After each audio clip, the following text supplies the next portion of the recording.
Your energy is blocking your money, and you don't even realize it. What if the reason you're not attracting money has nothing to do with your skills, your job, or your luck? What if it's your energy? Most people say they want money, but their energy says the opposite. They think things like, money is hard to get. I'm not lucky. Rich people are different. And without realizing it, they push money away. Because money doesn't respond to words, it responds to energy.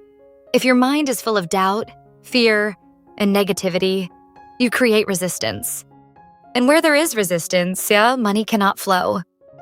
Now here's the truth successful people understand. They don't chase money, they align with it.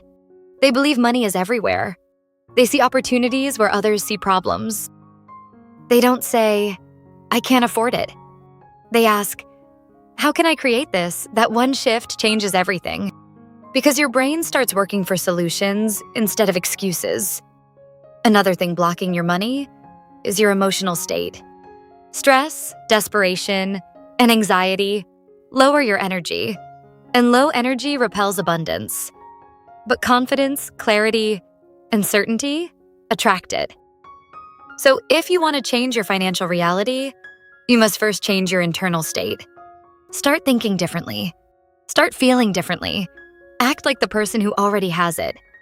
Because when your energy changes, your reality follows. And if you're serious about removing these blocks and attracting real wealth, check the link in the description.